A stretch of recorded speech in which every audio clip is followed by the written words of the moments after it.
All right. So you had to identify in the first part if the variable was discrete, meaning countable whole numbers, or continuous. Can you have decimals, fractions? So always ask yourself, can I say a half of this? So represent the number of books. Can you say a half? No. No. Discrete. The length of time it takes to get to work. Can I have a half an hour? Yes. Continuous. The volume of blood. Continuous. The number of tornadoes. Discrete. In messages, the number of messages. Discrete. The amount of snow in inches that fell. Snow can fall a half an inch, quarter of an inch. Continuous. Okay, now the next part, you had to construct a probability distribution. And graph it. Did you have to graph it? Yeah, okay, so we'll put the graph in here. You had to first find out that these totaled, this whole row totaled 2,600. Your probability distribution, remember, is part over whole. Boys, you with me on this? Matt, Joe, with me? Okay. You have to do part over whole. And then break it down into, 2 to 3 decimals, whichever it terminates in this one. Okay, now to make your graph, all right, this is the number of televisions. Let's give it a title. On your x-axis, this is where the x values go. 0, 1, all the way up to 3. I realize the 0 doesn't start in the corner because you have to give it a bar. So it's going to start a little over. This is going to be the number of TVs. This is just label probability of that happening. You're going to go from 0, 0 to 55 cents. Think of it as money. So if you can go by 5s, if you can go by 10, whatever you can go by.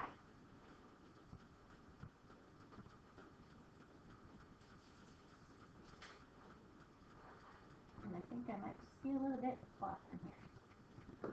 Okay. You can go up to whatever you can go by. If you're only good by 10s, if you can go by 8s, by 3s, whatever it is. Just be consistent. And make your bars. The first one, 0.01, this is very small. 0.17, a little bit above the 0.15. Think of money. 0.28, 0.54, way up here. Okay, so you can see which way is this skewed? To the left. Good. Skewed left. It follows the tails. Meaning, more people have more than 1 or 2, than 0 or 1 TV in their home. This is where the big part was. Okay, a lot of people had multiple TVs in their homes. And then you can use this distribution to answer the questions from this that they were asking. Use the probability distribution that you just made to find the probability that a household has 1 or 2 televisions. Since they're mutually exclusive, you can add the probability of having 1, 0.17, to 1 or 2, 1, 0.17, and 0.28.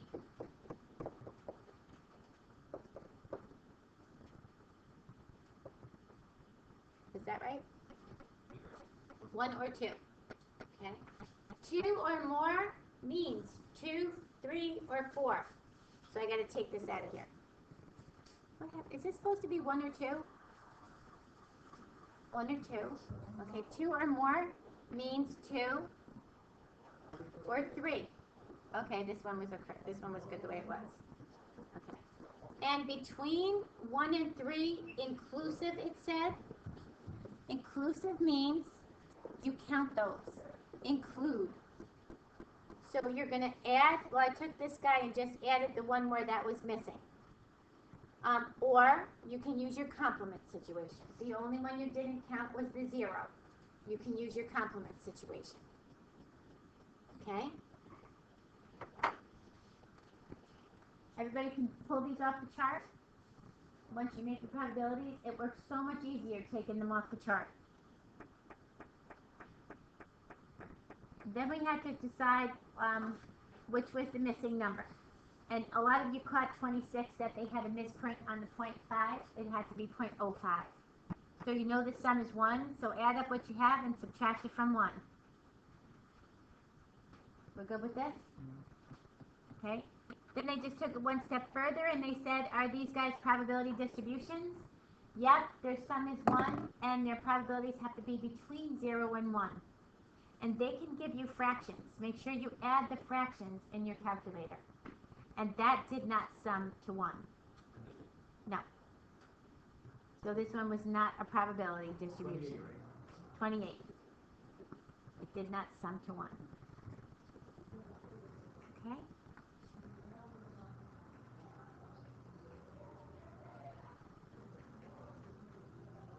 Did you guys get it? Didn't sum to 1? Yeah, it was like okay. 27 overall. Yeah. Okay. This guy, very basic. Find your total households and do again. Probability is your relative frequency. Part over whole. And all your probabilities are between 0 and 1 because we made them be, and they have the total 1 because we made it cover every situation that came in that event. To find your mean, you have 2 ways.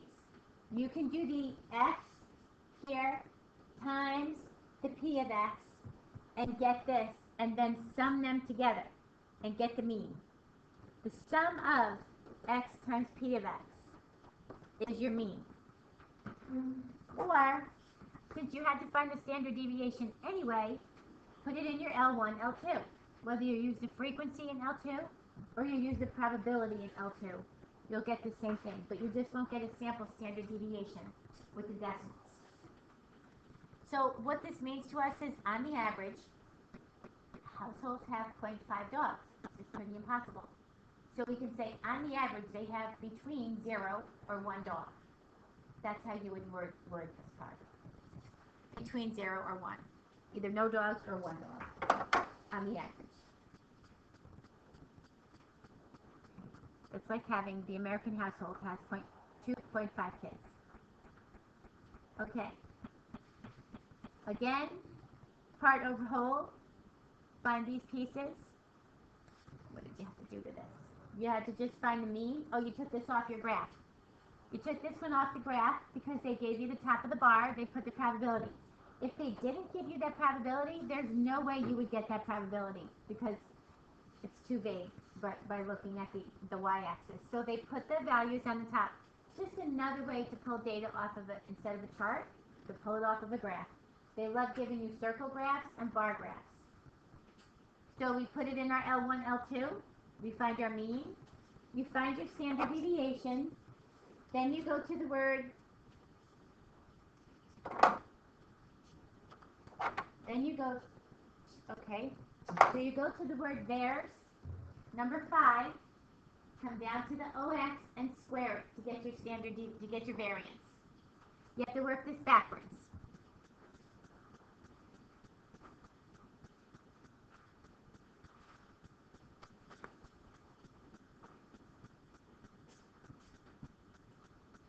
Okay, let's move down. Expected value. If you're taking economics, this might make sense to you. The break-even point. The break-even point is where it's kind of washed. You put in what you get back. So you make no money, no profit, no loss.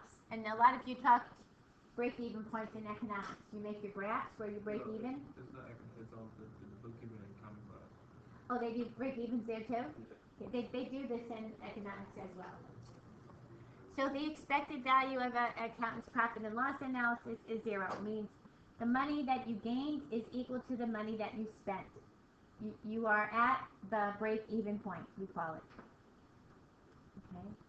Now this next part is a little bit confusing, but you only have, and we do very, very, very basic probabilities in here. You only have one way to win on 38 numbers. So the winner can only win 1 out of the 38 ways, right? Only one number is going to win. That winner, this time around, won the whole $35 because you got your dollar back.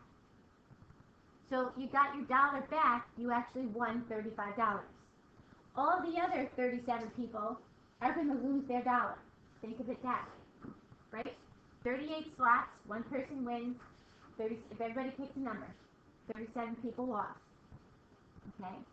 So the game ends up making a little bit of money, of course, because 38 people will spend $1. 38 people will spend $1. The winner will get $35 and his dollar back. So you're basically making $37. You're making about $2 because he's getting his $35 back. The people running the game. But how much can you expect over time on the average? We're looking for the mean. So it's like your frequency chart. L1, L2. You can put it in your L1, L2 and do a mean on this. You don't have to do the whole thing out because it is the mean. You can do L1, L2. So on the average, 5 cents each time you play. And this guy, similar to the raffle, except just be careful. They kind of lumped it in there that 20 prizes are $25 gas cards. Even though you're getting a $25 gas card, it still costs you $5 for your raffle ticket. And again, with raffles, people are not going to lose money on raffles. They're designed to raise money. So if you bought up every raffle ticket, you're going to lose quite a lot of money. You won't gain it back. So your first prize, a trip to Mexico, was valued at $34.50. You spent $5 to get that raffle ticket. So your trip will actually be worth $34.45 to you. There's only one ticket that wins that. There's one ticket that wins the weekend spa, which you spent $5 on. And then there's 20 prizes that are gas cards. Okay, but you already spent your $5, so instead of getting back 25, you're actually getting back 20. And then lastly, all the other people, 6,000 minus 22, are losers. They lost their $5.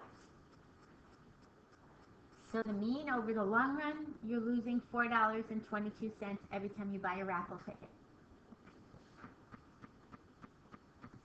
Does that make sense? The raffle tickets are probably a little easier to look at. And again, instead of doing the mean, you can absolutely put that in your L1, L2. It's your X bar. It's the mean of your set. Anybody have any questions on any of these? I know you're anxious to be done with this too. No questions? Everybody got